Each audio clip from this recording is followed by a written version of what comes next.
vous demandez à savoir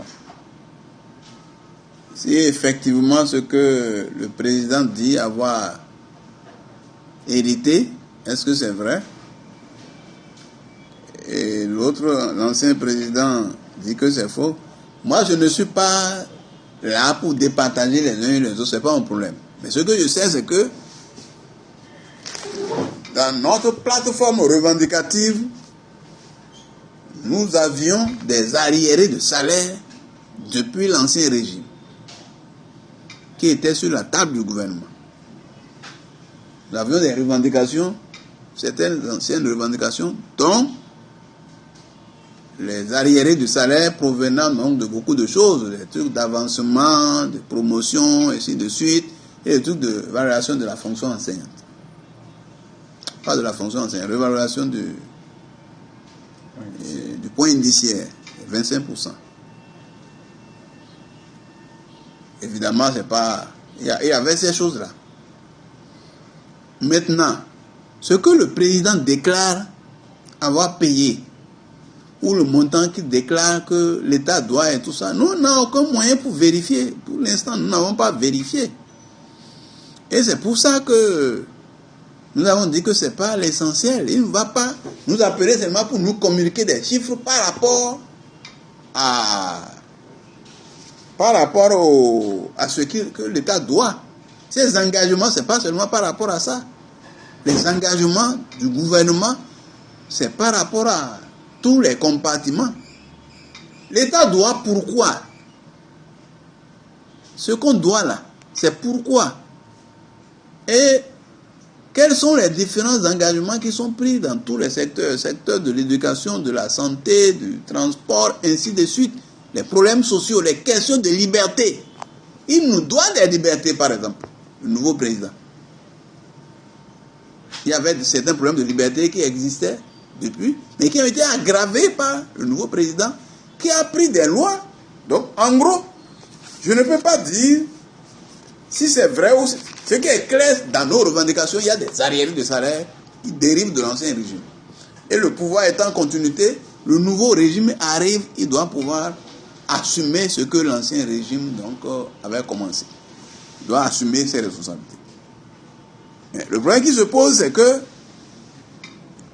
pourquoi c'est seulement les questions de dette qu'il fait ressortir maintenant?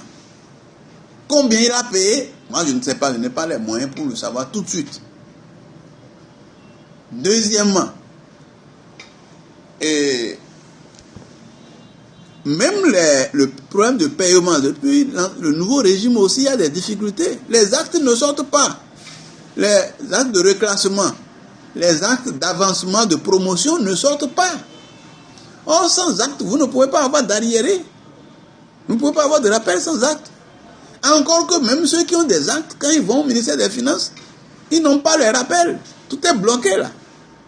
Leurs rappels sont bloqués au niveau du ministère des Finances. Que cela soit des rappels découlant de l'ancien régime ou du nouveau régime, tout est bloqué au ministère des Finances. On paye au compte-gouttes, et c'est dans ça maintenant, on dit que c'est le milliard qu'on paye par mois et autres là. Donc, ça, il y a cet aspect. Deuxièmement et troisièmement, lorsqu'on dit qu'on a payé 50 milliards, on a payé ceci, et on veut payer 15 milliards. Je disais que, il faut pouvoir régler les problèmes du pays par rapport aux objectifs qu'on poursuit. Quand on prend le secteur de la santé, quels sont les engagements que le gouvernement a pris pour que les écoles aient d'enseignants, des enseignants assermentés de l'État, bien formés, capables d'aller enseigner, pour que les enfants effectivement puissent bénéficier donc de cet enseignement-là, puissent évoluer et avoir un métier. Il n'y a pas d'enseignants de la maternelle jusqu'à l'université. Et c'est ça qu'on amène à faire aspirants, où donc des jeunes diplômés sont laissés utilisés comme des tâcherons, comme des esclaves. On ne veut pas les traiter comme cela se doit. On engage, on dit c'est base de données, tu étais dans la base, tu n'étais pas dans la base, tu es ancien et autres. Puis c'est de l'esclavage pur et simple. Ce qui fait que l'école est enterrée. La santé, même chose au niveau des réformes. Qu'est-ce que le gouvernement a promis pour l'école et la santé? Qu'est-ce que le gouvernement s'est engagé à faire quand il fait des réformes et on constate que les centres de formation sanitaire n'arrivent plus à satisfaire les besoins des citoyens? Si vous allez dans les hôpitaux publics, le plateau technique pose problème. Le manque de personnel, là aussi, là, ça fait que des gens fixent des rendez-vous. Si vous allez au CNHU ici, dans les services de spécialité, ou même dans les services généraux, mais rendez-vous dans 4 mois, dans 5 mois, dans 6 mois. Les gens sont obligés d'aller dans le privé. Or, le privé coûte cher. Donc les réformes profitent à qui? Les agents de santé eux-mêmes ne sont pas motivés, on leur doit des primes, ici, primes de motivation, primes de ci, de ça. Et lorsqu'ils revendiquent, on les menace. Dans ces conditions, ils font quoi? Ils font quoi? Dans tous les secteurs, vous allez au port, c'est des problèmes aussi, on a confié le port. Les travailleurs sont sous les Belges, maintenant on leur propose des conventions qui ont des conséquences. Vous avez des dockers de l'autre côté qui sont sans conditions, dans de mauvaises conditions. Vous avez des manœuvres du port qui sont dans la misère. Et dans tous les secteurs, ce sont des problèmes. Et l'État a pris quel engagement? Et si on revient même au rappel dont on parle là, quand le président se vante d'avoir payé 50 milliards de PSI et qu'à la fin du mois, il va payer 15 milliards. Dans l'héritage, maintenant lui-même, il avait un certain nombre de sociétés qui étaient là. Il est venu fermer des sociétés. Dans le secteur du développement rural, par exemple, il a fermé des sociétés, Sonapra et autres. Il a licencié le personnel, les sociétés fermées. Il a licencié le personnel d'autres sociétés non fermées. 2565 personnes se sont retrouvées sans emploi. Puis après, les enseignants licenciés arbitrairement, radiés, eux là, ils sont radiés arbitrairement. À cause de leur point de vue, ils ont dénoncé la violation des tests, on les radie. Les policiers qui ont dit ils ont mal géré tel prime, on les a radiés. 27 policiers au moins radiés. Donc, lorsque vous calculez, ils sont environ 3000. Et quand vous calculez ce que ces gens-là reçoivent, les gens du développement rural, c'est depuis 2017, la police, c'est 2018. Si on calcule, j'ai fait une petite estimation, c'est pas moins de 26 milliards. Environ 26 milliards. Que si ces gens-là étaient en service, devaient percevoir comme salaire. Les 26 milliards sont où? Ça veut dire que des 15 milliards, il faut donc dire que l'État a déjà 26 milliards qu'il a économisé. Et on enlève 15 milliards, il doit rester encore de l'argent.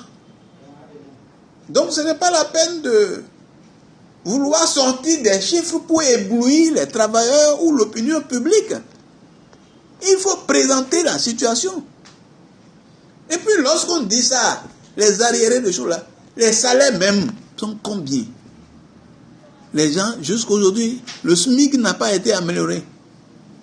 Et le président, vous l'avez entendu, il dit que l'augmentation du SMIC et la hiérarchisation des salaires, ce n'est pas pour demain, parce qu'il estime que le privé, les gens souffrent trop. Il vaut mieux laisser quelqu'un payer un salaire de 25 000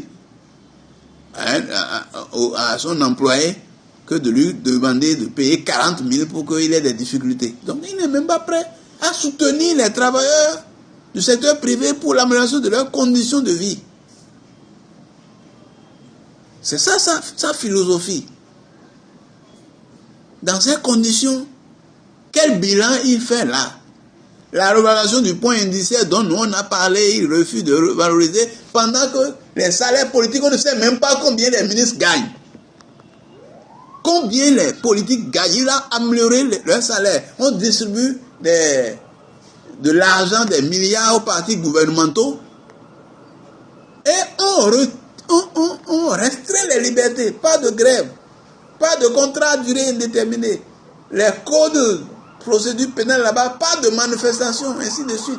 Vous créez toutes ces conditions, vous pouvez donner des milliards aux gens. Tant qu'au plan social, ils ne sont pas dans de bonnes conditions de vie, ils ne peuvent pas être à l'aise. On cherche, on se bat pour la liberté et le pain. Encore que sans la liberté, on ne peut pas avoir le pain. Si tu n'as pas la liberté, on peut t'arracher ton pain, tu ne pourras rien dire. Donc, il faut se battre pour les libertés et pour le pain. Or, lui, il reconnaît qu'il arrache les libertés aux gens. Il estime même que les gens peuvent faire grève, peuvent faire régler les problèmes des travailleurs sans grève. La grève est une arme indispensable pour un travailleur. Et nous ne l'avons pas inventé. N'en déplaise à des syndicalistes qui pensent inventer un autre syndicalisme au Bénin pour dire que c'est le dialogue. Qui ne dialogue pas, mais le dialoguisme n'est pas une arme qui permet de gagner. Si vous n'avez pas une arme dissuasive comme la grève, par exemple, avec laquelle le président sait que vous pouvez paralyser tout le pays pour qu'il soit obligé de vous respecter, il ne vous respectera pas. Si vous êtes marié et que vous savez que vous pouvez maltraiter votre femme, qu'elle ne pourra rien dire à votre belle-mère et à votre beau-père, bonjour les dégâts, vous pouvez faire tout ce que vous voulez. Mais si vous respectez, si vous voulez garder votre femme, vous êtes tenu de respecter la belle-mère et le beau-père. C'est comme ça. Si le gouvernement, effectivement, sait que en maltraitant les travailleurs, il y aura paralysie, ça peut lui créer des problèmes, il est obligé de les respecter. Mais si c'est qu'il n'y a aucune arme qui puisse l'intimider, il fera ce qu'il veut. C'est pourquoi la grève, le fait d'avoir arrêté la grève est grave. Et les travailleurs doivent savoir que le papier écrit dans un papier qu'il n'y a pas de droit de grève, que c'est pour 10 jours, c'est zéro. Au moment du PRPB, la grève n'était pas autorisée. Pourtant, les gens sont arrivés à aller en grève. Ça veut dire que le tout dépend d'eux.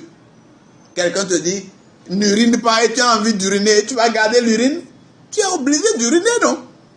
Donc c'est comme ça. Je pense qu'il faut que les travailleurs comprennent globalement qu'ils doivent se lever. Si aujourd'hui le gouvernement nous invite et fait la campagne des chiffres à la veille des élections et nous dit d'aller informer nos mandats et même nos parents, il dit même d'informer nos parents et tout le monde, nos familles. Alors pourquoi on est obligé d'aller parler de nous, des rappels qu'on perçoit, qu'on percevrait à la famille? Quel est l'objectif? Si ce n'est pas une campagne. Donc voilà un peu ce que je peux dire pour amener les travailleurs à comprendre que ce n'est pas ces chiffres-là qui vont nous éblouir ou nous influencer les travailleurs.